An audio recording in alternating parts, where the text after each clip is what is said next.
Okay, hello everyone, सभी को फिर से गुड इवनिंग।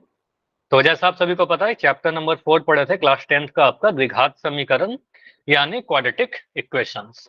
और ऑलमोस्ट ये सारा चैप्टर के जितने भी कंसेप्ट थे सारे हमने कंप्लीट कर लिए थे। लास्ट क्लास में मूलों की प्रकृति यानी नेचर ऑफ रूट्स के बारे में देखा था हमने। तो आज जो भी रिमेनिंग टाइप के क्वेश्चन रह गए हैं, जो इंपॉर्टेंट है, एग्जाम में थोड़ा बहुत चेंज करके पूछा जा सकता है, जो क्वेश्चन क्लास में अभी तक डिस्कस नहीं हुए हैं, कुछ ऐसे क्वेश्चन डिस्कस करके आज इस चैप्टर को कंप्लीट करने वाले हैं। ठीक है, फिर नेक्स्ट क्लास में आपका चैप्टर नंबर 5 यानी एपी, बहुत इंपॉर्टेंट चैप्टर स्टार्ट हो जाएगा। ठीक है, तो आज चैप्टर 4 खत्म करते हैं। तो लास्ट क्लास में हमने देखा था मूलों की प्रकृति, नेचर ऑफ रूट्स। तो नेचर ऑफ रूट्स के बारे में आपको बता दिया है कि नेचर ऑफ रूट्स किस चीज पर डिपेंड करता है। कौन बताएगा? नेचर ऑफ रूट्स, मूलों की प्रकृति किस चीज पर डिपेंड करता है?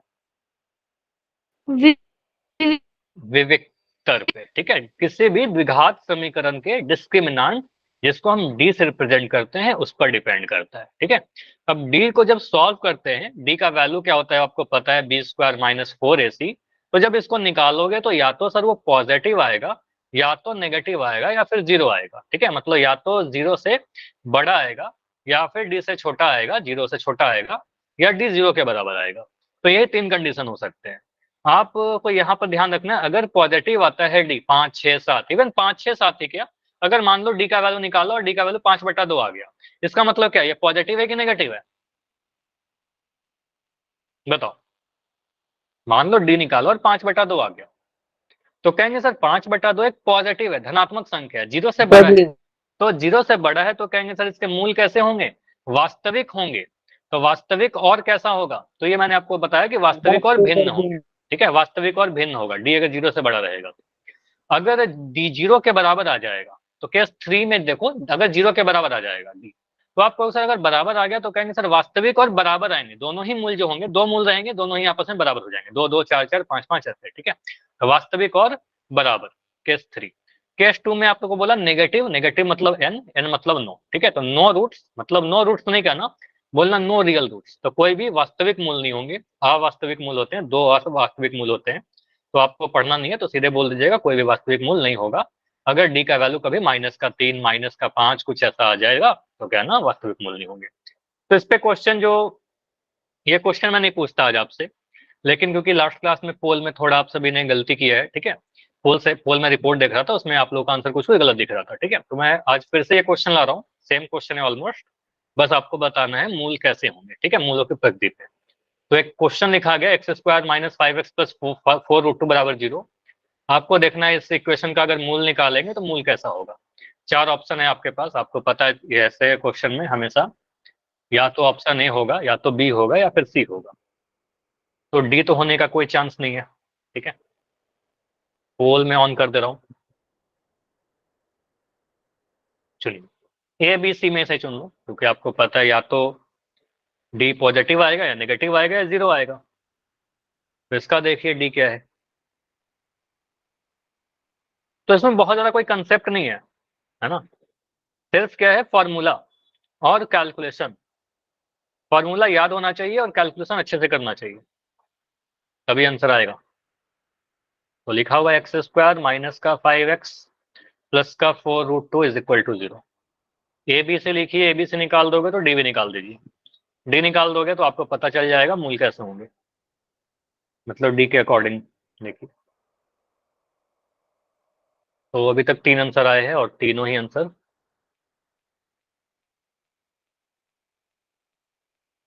ठीक है। सॉल्व करिए फिर देखते हैं सही या गलत।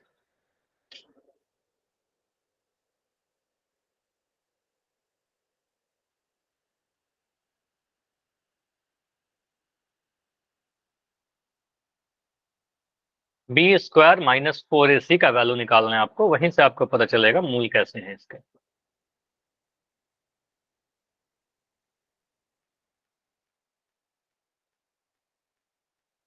पॉजिटिव, नेगेटिव, या जीरो।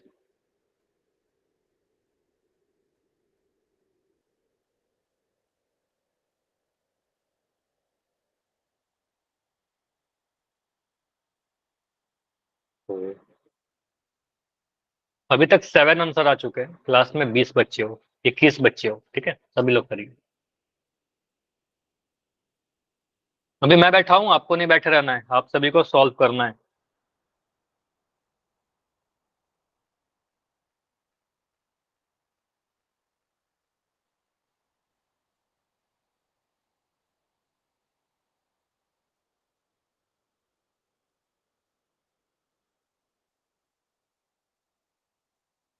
तो ए बी सी का वैल्यू देखिए, ए बी सी से आपको पता चल जाएगा। मूल वास्तविक या भिन्न होंगे, वास्तविक और बराबर होंगे, या वास्तविक मूल नहीं होगा।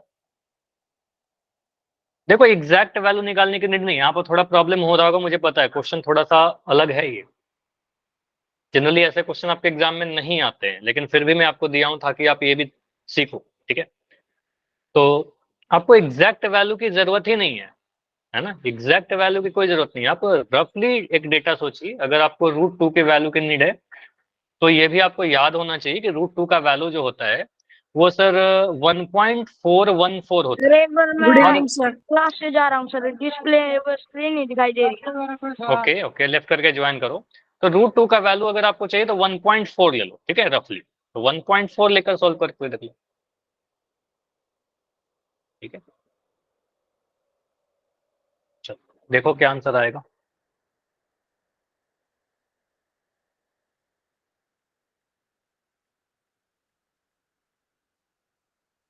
चलो लास्ट 20 सेकंड रुकते हैं, 20 सेकंड और, चलो 30 सेकंड और रुकते हैं, 30 सेकंड और, क्योंकि आंसर मुझे अभी भी बहुत बच्चे के कम दिख रहे हैं।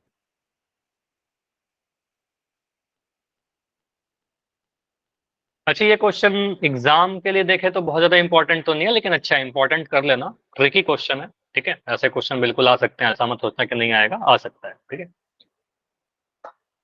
कम से कम जान के रहना चाहिए, हमें पता होना चाहिए। लास्ट 20 सेकंड, 20 सेकंड और, आंसर कीजिए बाकी बच्चे। अभी मुझे दिख रहे हो 4-5 बच्चे जिनका आंसर नहीं है। लास्ट 10 सेकंड, 10 सेकंड और,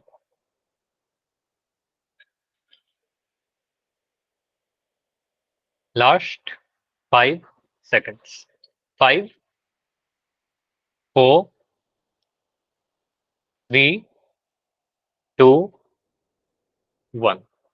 चलो पोल आपका एंड कर रहा हूँ और इस क्वेश्चन को डिस्कशन करते हैं। देखो यहाँ पर आपको थोड़ा कैलकुलेशन में इशू हुआ होगा, कोई बात नहीं। तो यहाँ से कुछ सीखने को मिलेगा हमें। क्वेश्चन में क्या लिखा गया है? क्वेश्चन में लिखा गया है x² माइनस का 5x प्लस का 4√2, ठीक है, इज इक्वल टू 0। आपका यहाँ पर a का वैल्यू कितना है? आपको सर a का वैल्यू x² का गुणांक होता है, जो कि 1 दिख रहा है। b का वैल्यू कितना है? x का गुणांक है, जो कि मुझे -5 दिख रहा है, -5 लिख दिया। c का वैल्यू कितना है? c का वैल्यू यहाँ पर 4√2 है। अभी तक ऐसा नहीं आया था रूट वाला, लेकिन यहाँ पर 4√2 दिया गया है, 4√2, ठीक है, c का वैल्यू। अब यहाँ से आप कहोगे सर डिस्क्रिमिनांट इसका निकालते हैं, व्यक्त कर यानी d का वैल्यू, उसी से तो पता चलेगा कि मूल कैसे होंगे इसके।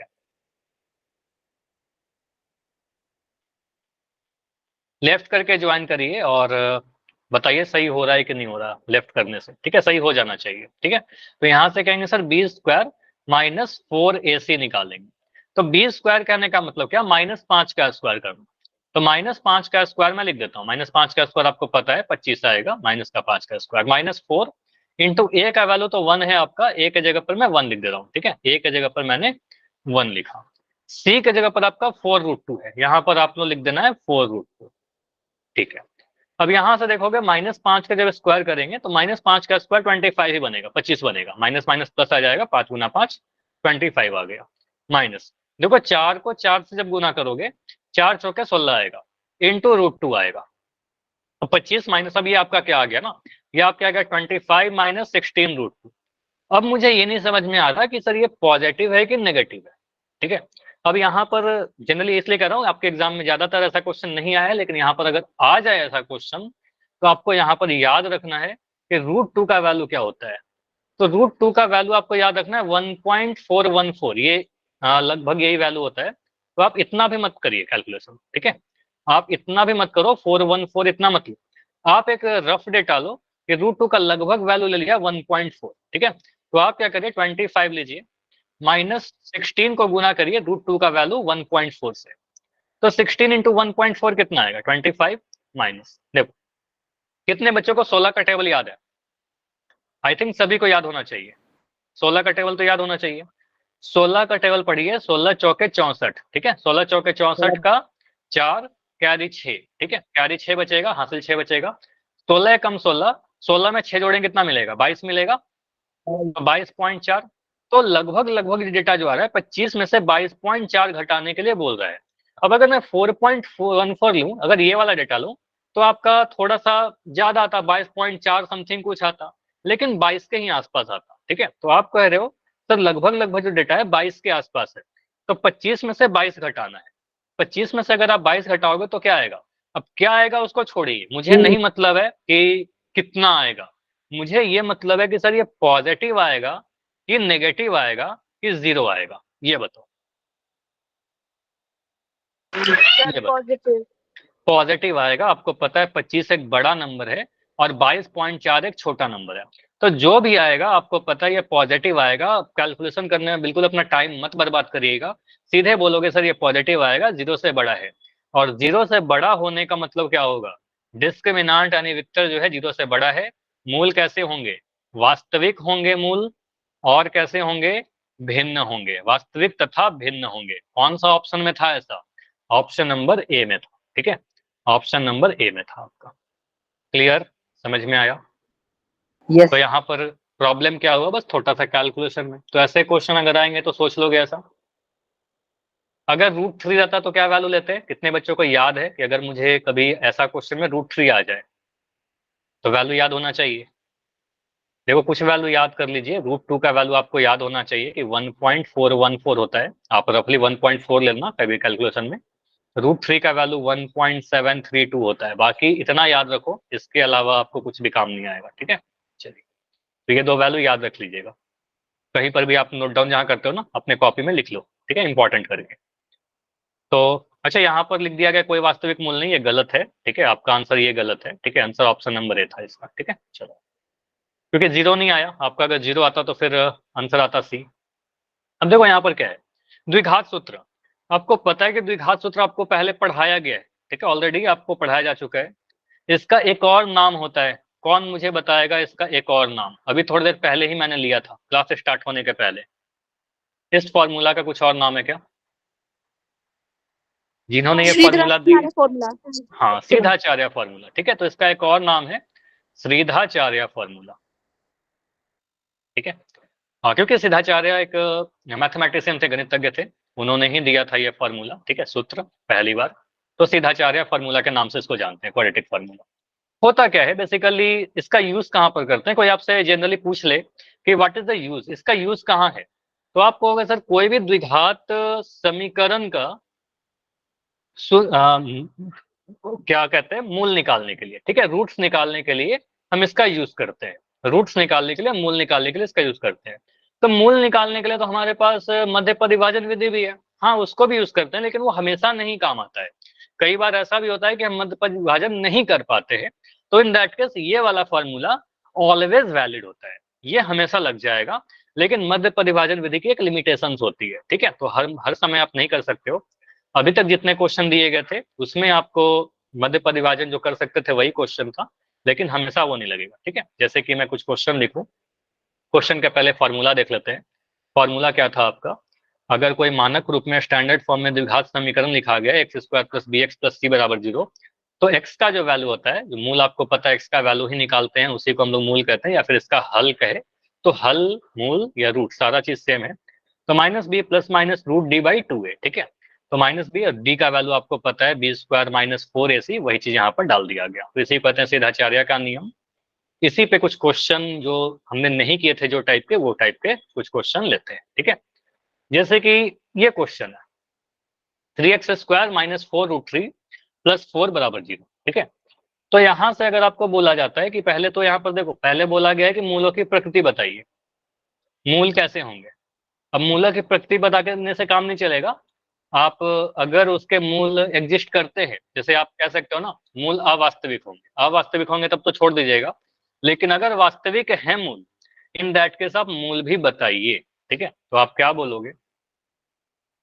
सब, तो डी निकालिए, मूलों की प्रकृति बताने के लिए पहले डी निकाल दीजिए। तो यहाँ पर क्वेश्चन क्या लिखा हुआ है, समीकरण 3x स्क्वायर, पहले समीकरण लिख रहा हूं, 3x square minus 4√3x plus 4 is equal to 0। यहां से आप a का वैल्यू लिखिएगा, a का वैल्यू आपका एक्स स्क्वायर का गुणांक है, b का वैल्यू आपका माइनस का 4√3 बनेगा यहाँ पर, और c का वैल्यू आपका यहाँ पर 4 आएगा, a b c। अब यहाँ पर देखो मध्य परिभाजन करके हो सकता है कि इसको सॉल्व नहीं कर पाओ आप, ठीक है, तो आप क्या बोलोगे सर, यहाँ पर d निकालते हैं, d निकालते हैं तो d का वैल्यू कितना आएगा, b square minus 4ac। B square कहने का मतलब -4√3 का होल स्क्वायर, ध्यान से देखते चलिएगा कैलकुलेशन, -4√3 का होल स्क्वायर, ठीक है, -4 इंटू ए का वैल्यू कितना है, ए का वैल्यू आपका 3 है, ए का वैल्यू आपका 3 है, मैंने 3 लिख दिया। सी का वैल्यू कितना है आपका 4 है, सी का वैल्यू आपका 4 है, ठीक है। इसको सॉल्व करते हैं, देखो माइनस स्क्वायर होने का मतलब क्या, दो बार गुना करना, तो माइनस से माइनस गुना होगा तब तो प्लस बन जाएगा, आपको पता है -4√3 को जब -4√3 से गुना करेंगे तो माइनस है तो माइनस पहले काटेंगे, ठीक है। 4 को 4 से गुना करेंगे, 4 चौके 16, और √3 को √3 से गुना करेंगे, गुना में 3, 16 तिया कितना मिल रहा है, 48 मिल रहा है। क्या ये सभी को समझ में आ रहा है कि -4√3 का स्क्वायर करेंगे तो ये वाला सोल्व होकर के 48 आ जाएगा, इतना क्लियर है? यस, माइनस का साइन था, यहाँ माइनस लगाया, 4 तिया 12, 12 चौके 48, तो इसको सॉल्व करने पर भी 48 मिल रहा है। मुझे बताओ डी का वैल्यू कितना आ गया, डिस्क्रिमिनांट यानी विक्तकर का वैल्यू 0 आ गया। अब विक्तकर का वैल्यू अगर 0 आ गया तो इसके मूल कैसे होंगे, वास्तविक होंगे या नहीं होंगे, मूलों की पत्ती बताइए। वास्तविक और बराबर। वास्तविक और बराबर। ठीक है, तो आप कहोगे सर यहाँ पर मूल जो होंगे, आप ये लिख देना कि, अच्छा यहाँ पर ये भी बता देना, ये लिखना जरूर अपने एग्जाम में, डी का वैल्यू 0 आया, इसलिए हम कहेंगे सर मूल जो होंगे वो वास्तविक और बराबर होंगे, ठीक है, क्योंकि ये क्वेश्चन जब आएगा तो 1-2 नंबर में नहीं आएगा, 4 नंबर में आएगा या 3 नंबर में आएगा, वास्तविक तथा बराबर होंगे, ठीक है। अब इसके लिए एक फॉर्मूला आपको बता दिया जाता है एग्जाम में, फॉर्मूला की कोई नीड है नहीं आपको, ठीक है, सिंपली आप जो सिद्धाचार्य फॉर्मूला था उसी को यूज करिए, वहीं से आंसर आ जाएगा, ठीक है, स्पेशल फॉर्मूला याद करने की कोई नीड नहीं है। तो यहाँ से एक्स का वैल्यू क्या आएगा, माइनस का बी प्लस माइनस वर्गमूल डी बाई 2a। यहाँ से आप बोलोगे सर वैल्यू पुट करते चलते हैं, तो माइनस का बी कितना हो जाएगा, माइनस का साइन लगा दिया, बी का वैल्यू आपका दिख जाए माइनस का 4√3, यहाँ पर देखो बी का वैल्यू -4√3 है, ठीक है, तो बी का वैल्यू आप बोलोगे सर बी खुद में नेगेटिव है, तो माइनस साइन भी था और एक और माइनस आ गया, माइनस माइनस आ गया, प्लस माइनस रूट डी का वैल्यू कितना है 0 है, तो √0 लगा दिया, बाई 2 इंटू ए का वैल्यू 3। अब मुझे बताओ √0 का वैल्यू कितना आएगा, वर्गमूल 0 का वैल्यू कितना आएगा, 0 ही रहेगा, आप वर्गमूल 0 कहने का मतलब 0 बोलोगे, तो माइनस है तो माइनस कट गया पहले, आप बोलो सर यहाँ पर आ गया 4√3, आप प्लस माइनस 0 आ गया, √0 का वैल्यू 0 रहेगा, बाई 2 इंटू 3 यानी 2 इंटू 3 6 आ जाएगा, ठीक है। अब देखो यहाँ पर हर बार क्या करते थे, दो केस बनाते थे, एक प्लस का साइन लेकर एक माइनस का साइन लेकर, लेकिन यहाँ पर प्लस और माइनस की नीड है क्या, हमें प्लस और माइनस की जरूरत है क्या, नो सर।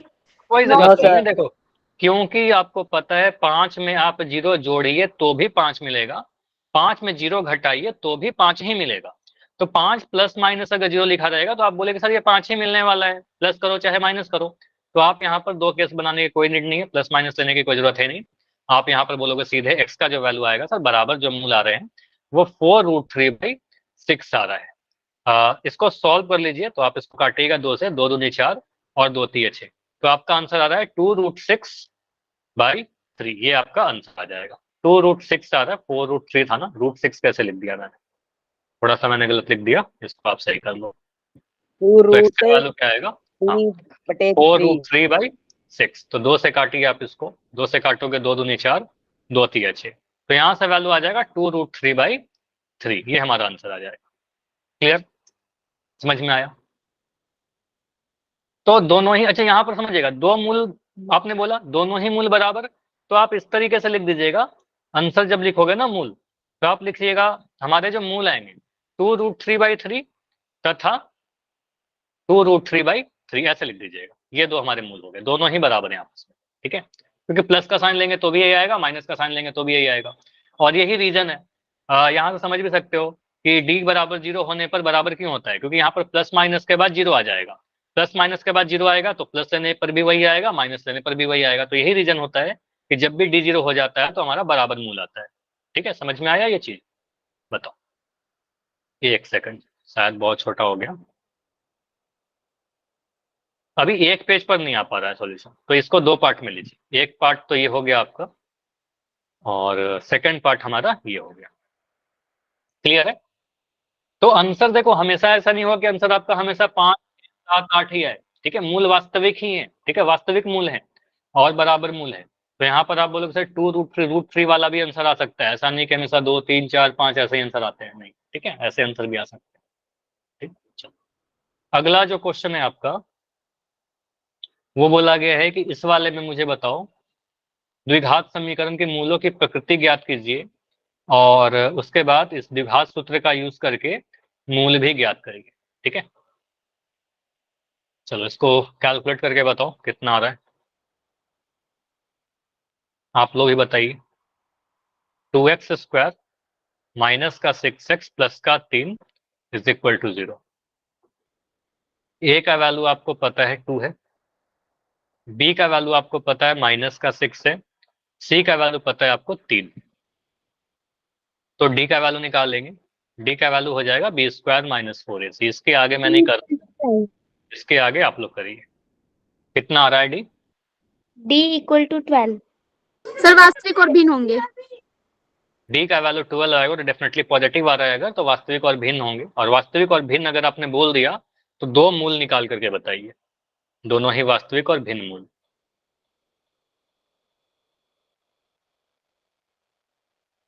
इस क्वेश्चन को ट्राई करके देखिएगा, मध्य परिभाजन विधि द्वारा नहीं हो पाएगा। ठीक है, मिडिल टर्म स्प्लिट से ये सॉल्व ही नहीं होगा।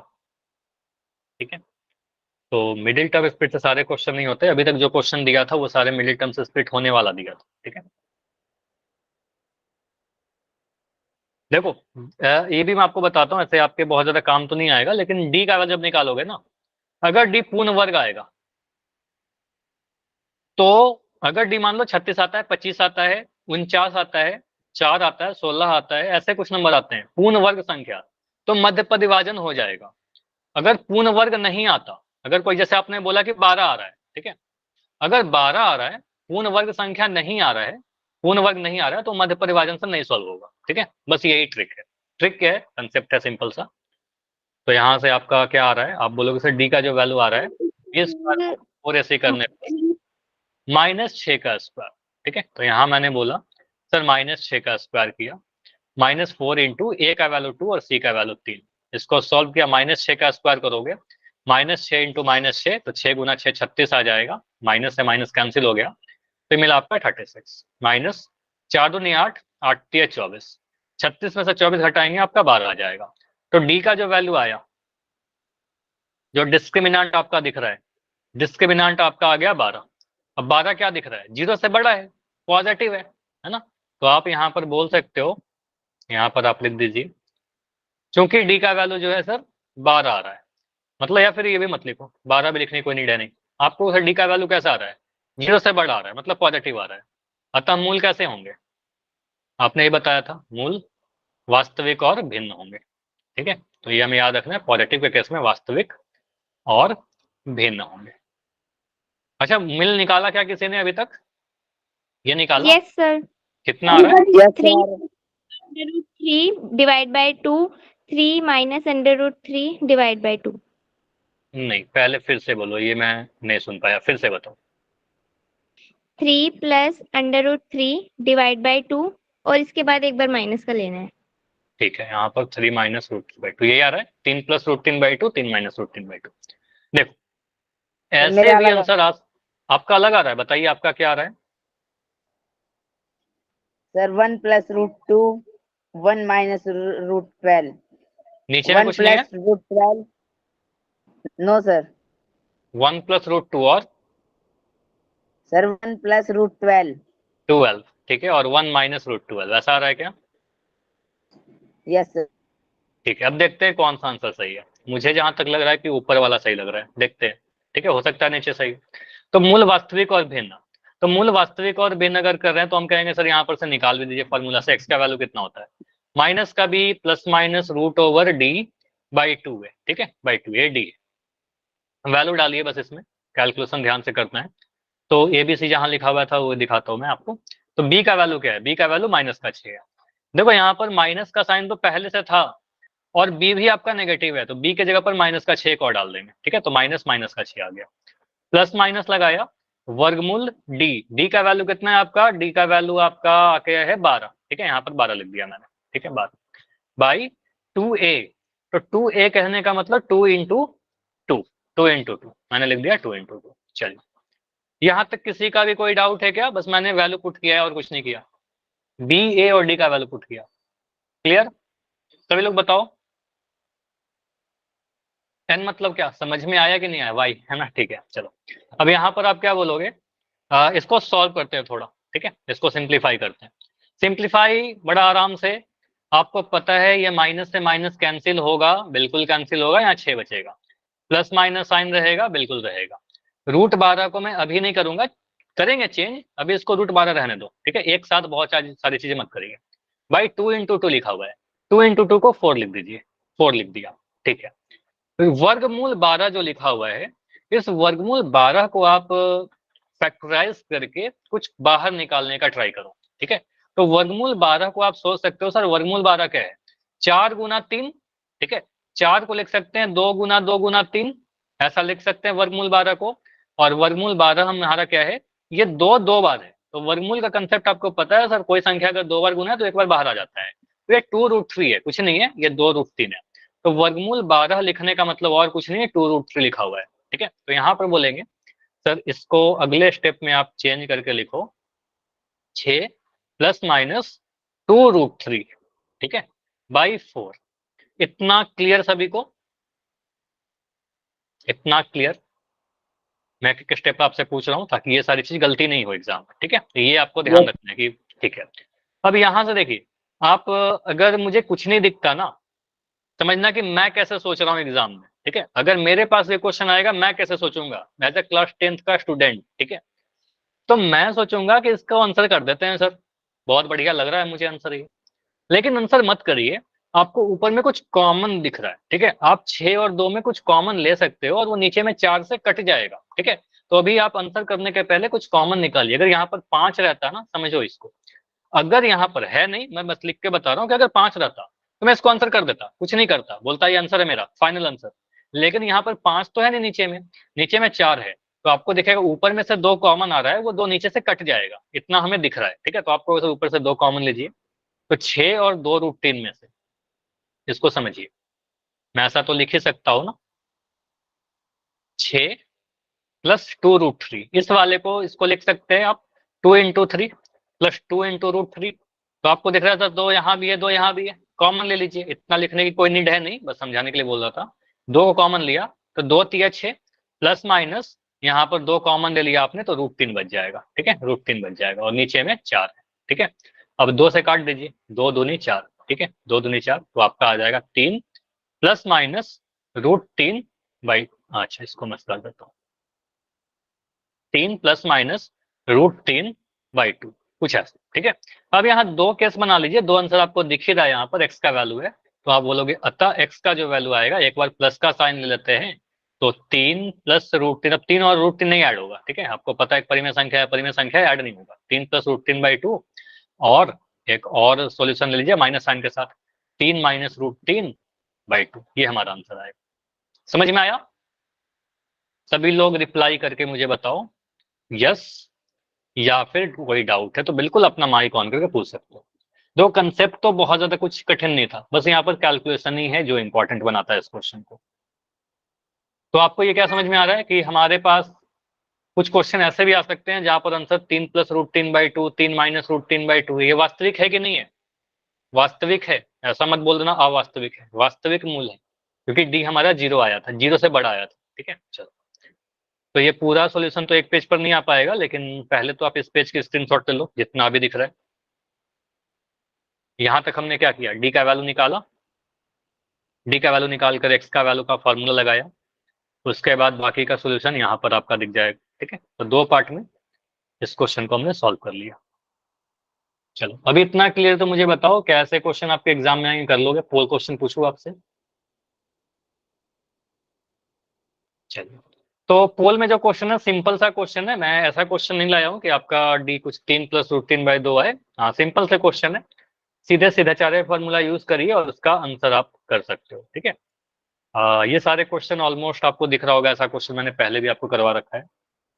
तो बस आप ध्यान से डी निकालिए और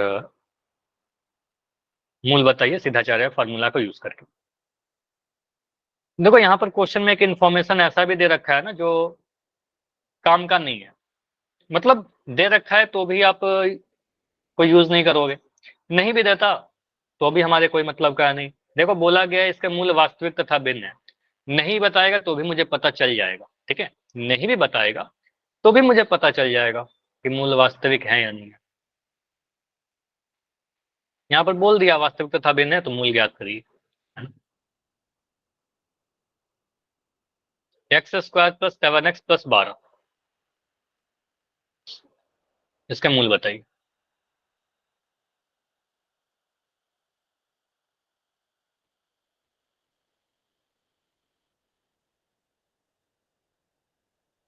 इस क्वेश्चन के लिए हिंट है आपके लिए, इसको दो तरीके से कर सकते हो, मिडिल टर्म स्प्लिट से भी कर सकते हो, MTS मिडिल टर्म स्प्लिट, या क्वाड्रेटिक फार्मूला से भी यूज करके कर सकते हो, सिद्धाचार्य फार्मूला, दोनों ही से हो जाएगा ये क्वेश्चन।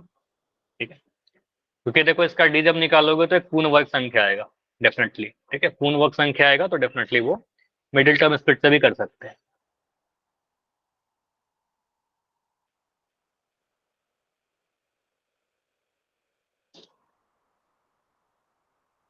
तो अभी एक आंसर आया है जो कि सही है, दो आंसर आ चुका है। बस आपका ड्यूटी क्या है कि आप क्वेश्चन को लिखिए अपने कॉपी पर और उसको सॉल्व करना स्टार्ट कर दीजिए, बैठे मत रहिएगा। x² + 7x + 12 = 0, आपसे पूछा जा रहा है x का वैल्यू। ठीक है,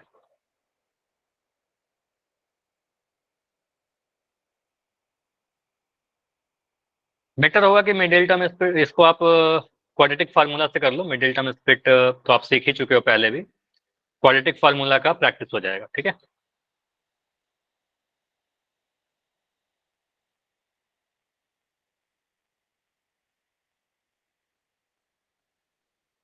तो धीरे धीरे करके आप सभी के आंसर आ रहे हैं। टोटल 5 आंसर अभी तक आ चुका है, 6 आंसर आ चुका है और 6 में 6 सही। ठीक है, चलो इसमें मैं टाइमर चला देता हूँ, टोटल मैं अभी भी 2 मिनट और देता हूँ इसको।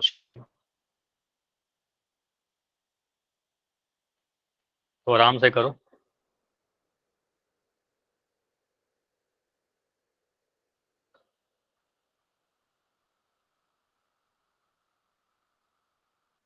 तो अभी तक 9 आंसर आए हैं और अच्छी बात है कि 9 में 9 सही। अभी एक आंसर गलत हुआ है। ठीक है, 10 आंसर आए हैं, 10 में 9 सही।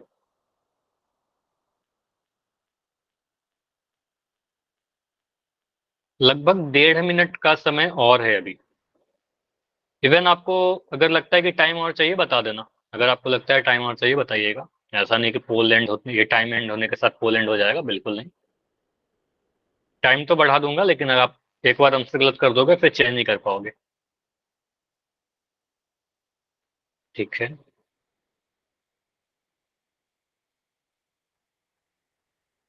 टोटल अभी तक 15 आंसर आए हैं, 15 में 13 सही, 2 आंसर गलत हुआ है। 1 मिनट और है। क्लास में 30 बच्चे हो, 15 आंसर आए हैं, तो अभी आधे बच्चों का आंसर है।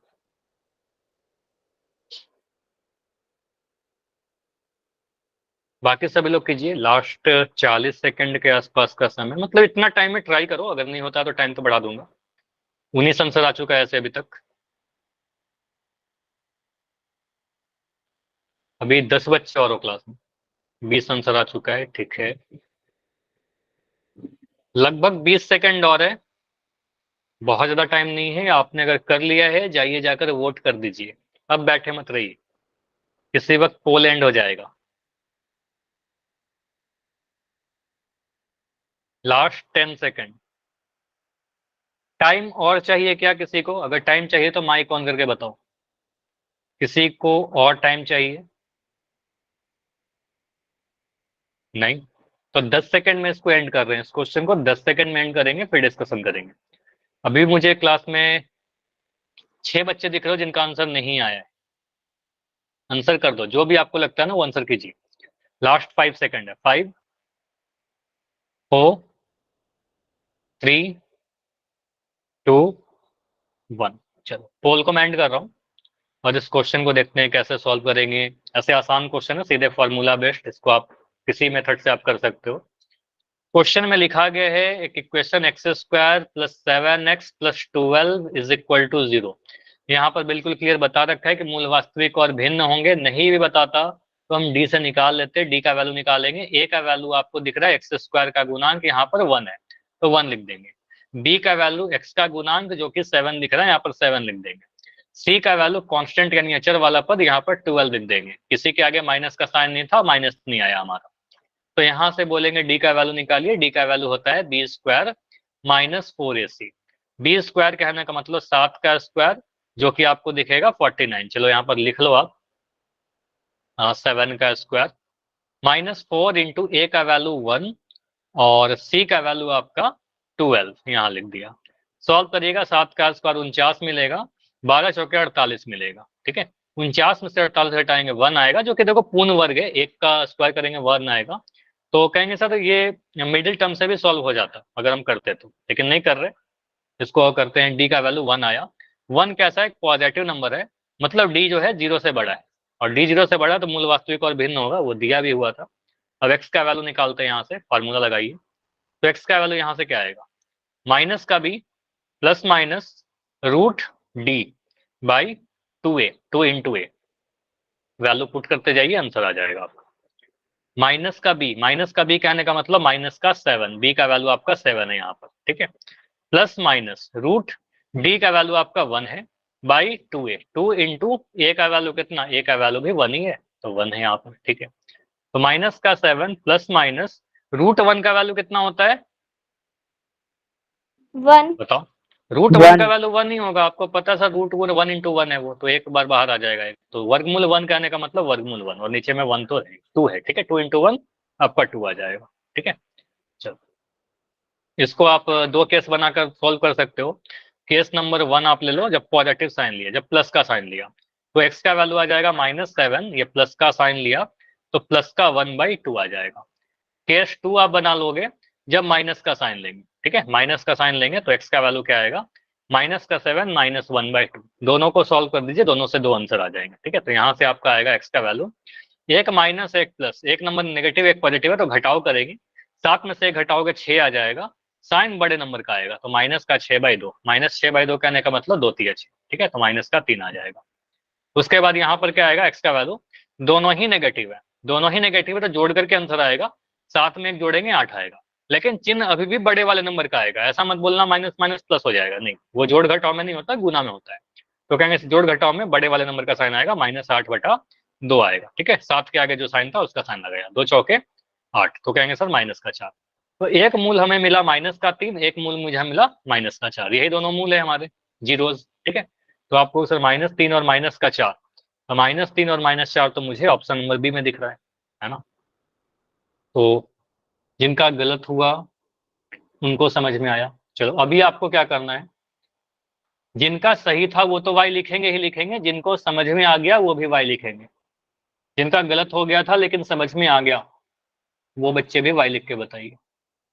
अगर किसी का डाउट है तो डी लिख सकते हो, एन लिख सकते हो, माइक ऑन करके पूछ सकते हो, कोई इशू नहीं। ठीक है, अगला जो क्वेश्चन है आपका बिल्कुल सिमिलर टाइप का है, यहाँ पर बस फ्रैक्शन में कुछ मुझे आंसर दिख रहे हैं। 2x square plus 5x plus 3, तो इसको आप क्वाड्रेटिक फार्मूला, देखो बोला गया द्विघात सूत्र को यूज करके, क्वाड्रेटिक फार्मूला को यूज करके इसका आप मूल बताइए, जीरोज बताइए, सॉरी रूट्स बताइए। पोल मैं ऑन कर रहा हूँ थोड़ी देर में। चलो सॉल्व करो इसको, टाइम आपका स्टार्ट हो चुका है। 2x square plus 5x plus 3 equal to 0। Timer मैं लगा दे रहा हूँ, इस क्वेश्चन के लिए मैं 3 मिनट का समय दे रहा हूँ। 3 मिनट काफी है इस क्वेश्चन के लिए। कैलकुलेशन को थोड़ा ध्यान से करिएगा, डी का वैल्यू निकालिए और फॉर्मूला में मान पुट करिए। देखो दो चीज हो सकता है, या तो आपका आंसर सही हो रहा है या तो गलत हो रहा है। सही हो रहा है अच्छी बात है, आप एग्जाम में कर लोगे इसको, आपकी प्रैक्टिस अच्छी हो चुकी है। अगर गलत हो रहा है तो बस यहाँ पर आपको देखना है क्या गलती कर रहे हो, कंसेप्ट में गलती कर रहे हो या फिर कैलकुलेशन में। अगर कैलकुलेशन में गलती कर रहे हो तो बार बार उसको प्रैक्टिस करो। नहीं देखो आंसर गलत आ रहे हैं, जल्दबाजी मत करो, ठीक है, जल्दबाजी मत करो, प्लस माइनस का गलती कर रहे हो, ठीक है, आंसर आराम से करो। अभी देखो इतना समय बाकी है, अभी आंसर करने की क्या जरूरत है, ठीक है, लास्ट में करिएगा। अगर आंसर गलत हो रहा है, इन दैट केस आपको क्या करना है, कैलकुलेशन पर मेहनत करनी है, ठीक है, या सारे क्वेश्चन को फिर से करिएगा।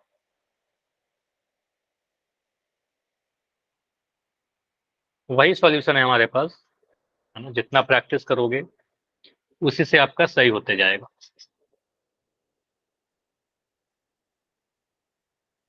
To x square plus 5x plus 3 बराबर 0 सॉल्व करना है हमें द्विघात सूत्र का यूज करके। हालांकि इस क्वेश्चन को मध्य पद विभाजन से करेंगे तो आंसर आ जाएगा, ठीक है, मिडिल टर्म स्प्लिट से भी सॉल्व हो जाएगा। लेकिन मैं चाह रहा हूं कि अभी आप इसको क्वाड्रेटिक फार्मूला का यूज करके इसको सॉल्व करो। लगभग 1 मिनट का समय और बचा हुआ है, लगभग 1 मिनट। अभी आप आंसर कर सकते हो, अगर आप सॉल्व कर लियो ना जाकर आंसर कर दीजिए। नहीं सॉल्व हुआ है आप करते रहिए, ठीक है, 1 मिनट है, टाइम बढ़ा दूंगा अगर टाइम चाहिए होगा तो।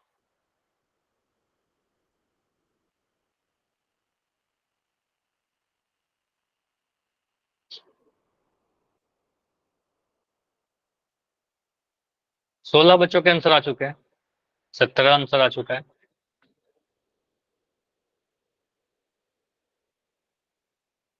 8 बच्चे और क्लास में जिनका आंसर नहीं आया।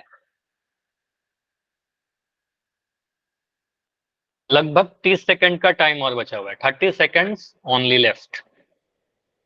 आंसर कीजिए। 18 आंसर आ चुके हैं, लगभग 20 सेकंड और बचा हुआ है। अब ज्यादा टाइम नहीं है, आपने सॉल्व कर लिया है, जाकर बिल्कुल जाकर क्लिक कर दो, ए बी सी या डी जो भी आपको लगता है। Last 10 second, only 8 second.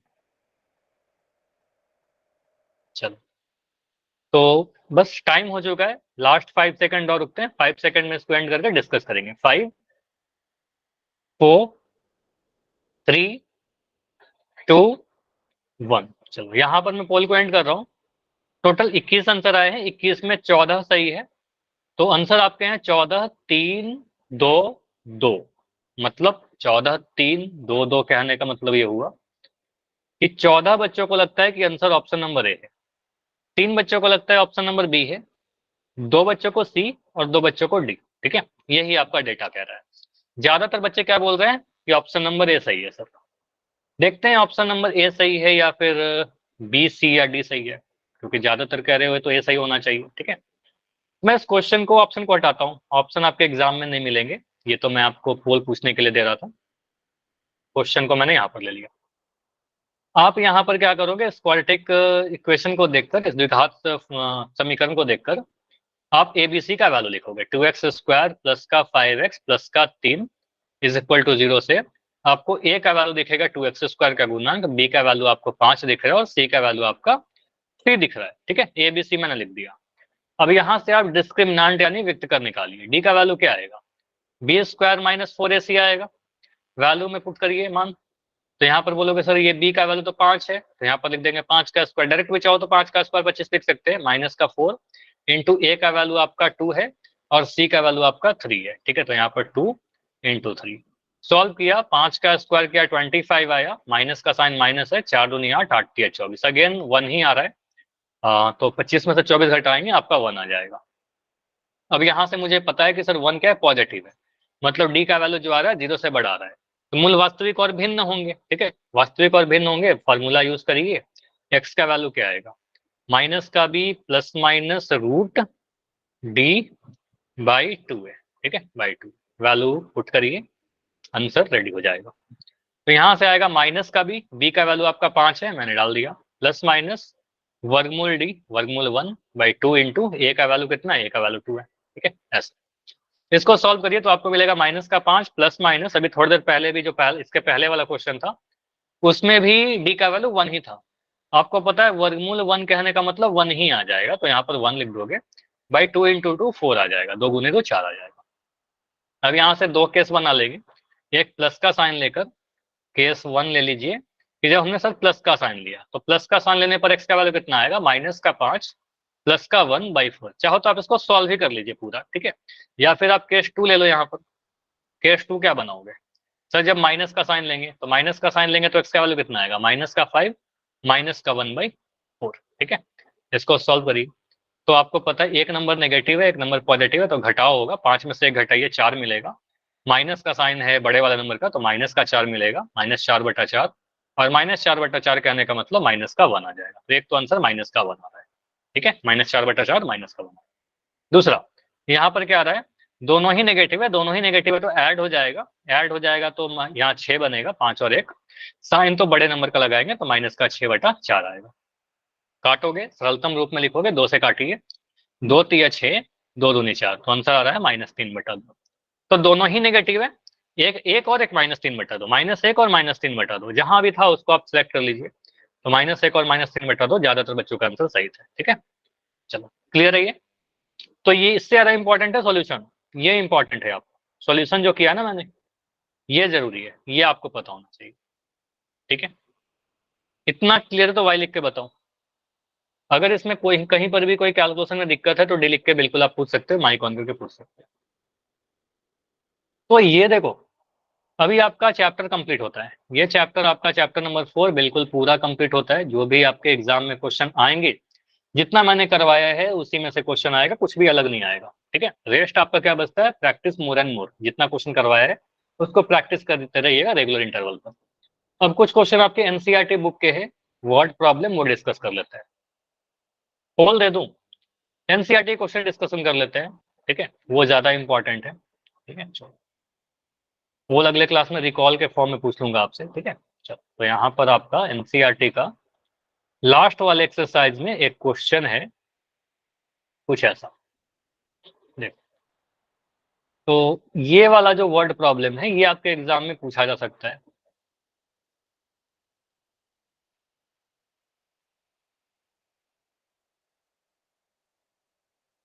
NCERT question, देखो बोला क्या गया है कि क्या एक ऐसी आम की बगिया बनाना संभव है जिसकी लंबाई चौड़ाई से दोगुनी है, ठीक है, और उसका क्षेत्रफल 800 मीटर स्क्वायर। अब देखो ये पॉसिबल हो भी सकता है नहीं भी हो सकता है, आपसे ही पूछा गया है, ठीक है, आपसे ही पूछा गया है कि पॉसिबल है कि नहीं है। अब अगर पॉसिबल नहीं है तब तो ठीक है, कोई बात ही नहीं है, पॉसिबल नहीं आप बोल दोगे सर नहीं पॉसिबल है ऐसा, तो कुछ बात नहीं, लेकिन अगर पॉसिबल है तो आप उसकी लंबाई और चौड़ाई दोनों बताइए, ठीक है, तो अगर पॉसिबल है तो लंबाई और चौड़ाई दोनों बताइए।